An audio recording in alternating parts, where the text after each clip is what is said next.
Assalamualaikum warahmatullahi wabarakatuh.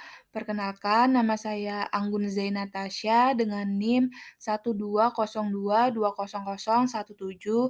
Saya dari kelas RC. Pada kesempatan kali ini, saya akan menjelaskan tentang pengembangan wilayah berdasarkan pendekatan klaster. Berikut ini outline pada materi pendekatan cluster. Yang pertama ada latar belakang, yang kedua ada pokok pemikiran pendekatan keunggulan kompetitif, yang ketiga ada pengaruh teori keunggulan cluster, dan yang terakhir ada kebijakan pembangunan dengan menggunakan pendekatan teori kompetitif. Berikut ini merupakan latar belakang dari teori cluster, di mana konsep ini pertama kali dikembangkan oleh Porter dengan dilatar belakangi oleh lambatnya pertumbuhan ekonomi di Amerika Serikat dan adanya tekanan krisis ekonomi. Menurut Porter, pendekatan tradisional atau kebijakan industri untuk pembangunan ekonomi tidak berfungsi, di mana pendekatan tradisional yang dimaksud meliputi yang pertama ada perbaikan lingkungan dan iklim bisnis yang bersaing secara agresif untuk investasi dan pabrik baru, yang kedua ada pembangunan industri-industri berteknologi tinggi, dan yang terakhir adanya pembangunan pertumbuhan yang tinggi dengan cara berinvestasi pada infrastruktur dan proyek kawasan industri. Michael Porter sendiri mengembangkan konsepsi yang bertujuan untuk menjelaskan peran dan dinamika konsentrasi geografis atau yang biasa disebut dengan teori klaster. Di mana dalam ekonomi nasional sendiri, memiliki kontribusi terhadap pertumbuhan produktivitas dan daya saing perdagangan. Menurut Porter, perlu dilakukan pembentukan ulang model pengembangan ekonomi wilayah dengan memahami terlebih dahulu faktor-faktor penentu keunggulan kompetitif dalam ekonomi global yang modern. Porter sendiri mengklaim cara pandang kebijakan klaster merupakan cara pandang baru dibandingkan cara pandang lama yang berfokus pada kebijakan industri. Kebijakan industri ini dianggap melemahkan kompetisi sehingga, melemahkan kemampuan produktivitas dan inovasi industri. Selanjutnya ada pokok pemikiran pendekatan keunggulan kompetitif. Yang pertama ada pembangunan yang berfokus pada keunggulan kompetitif, bukan, penciptaan lapangan kerja. Yang kedua ada pembangunan yang berbasis klaster, di mana mencerminkan inti dari pendorong terciptanya lapangan kerja dan upah. Yang ketiga ada pembangunan kekuatan yang ada saat ini dan yang, berpotensi untuk dikembangkan. Yang keempat ada pengembangan strategis pembangunan daripada daftar tindakan. Selanjutnya ada pengembangan dia, dengan prioritas dan urutan, dan yang terakhir, adanya pembangunan berdasarkan data, di mana data tersebut itu bukan data politik, tetapi data yang, memiliki pemikiran penuh terhadap harapan semata. Selanjutnya ada faktor-faktor yang menentukan keunggulan daya saing wilayah. Yang pertama ada faktor endowment di mana terdiri dari sumber daya yang telah dimiliki oleh suatu wilayah seperti lokasi lahan, kesuburan tanah, iklim, sumber daya alam, bentang alam, pemandangan alam, lingkungan, penduduk, dan cagar budaya. Yang kedua ada keunggulan secara makroekonomi yang terdiri dari kebijakan moneter, pembangunan manusia, dan kelembagaan politik yang efektif. Yang ketiga ada keunggulan secara mikroekonomi, di mana terdiri dari kualitas lingkungan, pengembangan klaster, kecanggihan strategi, dan operasional perusahaan. Berikut ini diagram faktor-faktor yang menentukan daya saing wilayah. Yang pertama ada keunggulan secara mikroekonomi, di mana terdiri dari kualitas lingkungan dan iklim bisnis, kemudian dilanjutkan dengan pengembangan lahan, dan yang terakhir, adanya kecanggihan strategis dan operasional perusahaan. Selanjutnya ada keunggulan secara makroekonomi, di mana terdiri dari kebijakan moneter dan fiskal dan diikuti oleh pembangunan manusia dan kelembagaan politikal yang efektif. Dan yang terakhir ada faktor endowment, di mana faktor endowment ini itu merupakan sebuah sumber daya yang telah dimiliki oleh suatu wilayah seperti lokasi, lahan, kesuburan tanah, iklim, sumber daya alam, bentang alam, pemandangan alam, lingkungan, dan penduduk. Selanjutnya ada komposisi wilayah berdasarkan skala klaster, di mana yang pertama ada klaster global.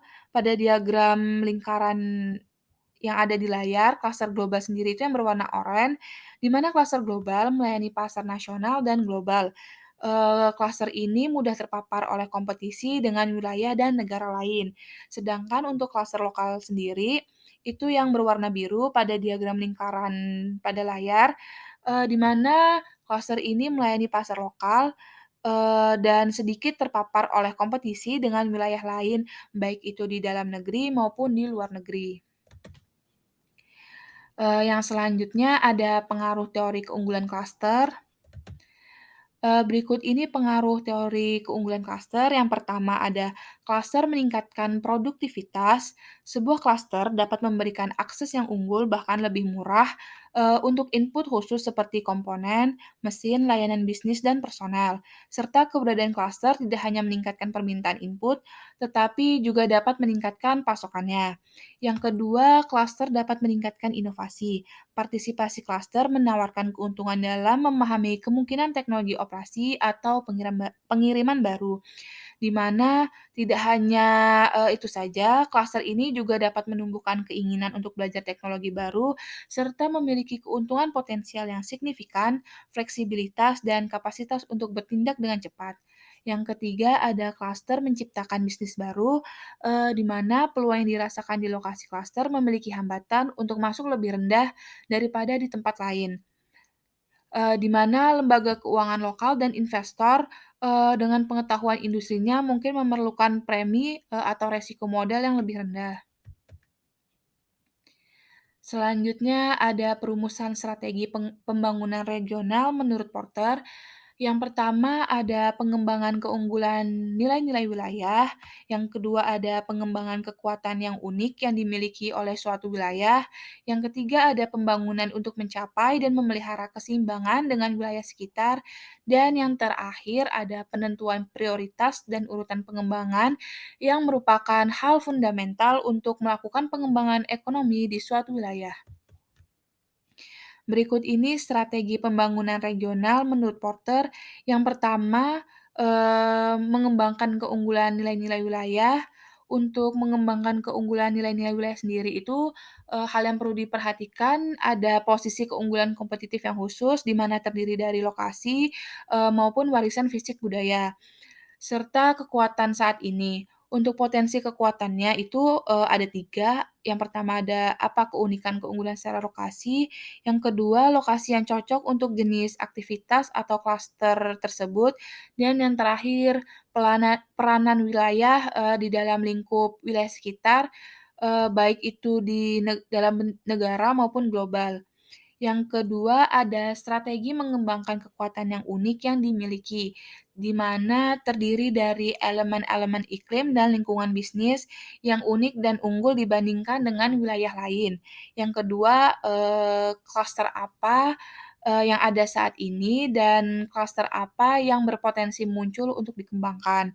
Untuk strategi yang ketiga, ada capai dan pelihara keseimbangan dengan wilayah sekitar. Hal-hal yang harus diperhatikan itu, adalah kelemahan apa yang harus diatasi. Sehingga strategi yang didapat itu dapat ditarik kesimpulan, yaitu prioritas dan urutan pengembangan merupakan hal yang fundamental untuk melakukan pengembangan ekonomi di suatu wilayah. Selanjutnya ada kebijakan ekonomi yang mendukung pengembangan klaster. Berikut ini kebijakan-kebijakan ekonomi yang mendukung pengembangan klaster. Yang pertama ada peningkatan daya tarik lingkungan dan iklim bisnis atau yang biasa disebut dengan investasi. Yang kedua ada pendidikan dan pelatihan tenaga kerja terampil. Yang ketiga ada pembangunan infrastruktur sains dan teknologi seperti universitas, pusat penelitian, dan transfer teknologi. Yang keempat ada pencapaian standar kualitas dan lingkungan, yang kelima ada perlindungan sumber daya alam, yang keenam ada pembangunan infrastruktur fisik pendukung spesialisasi wilayah, dan selanjutnya ada penyediaan informasi pasar, dan pengembangan promosi ekspor.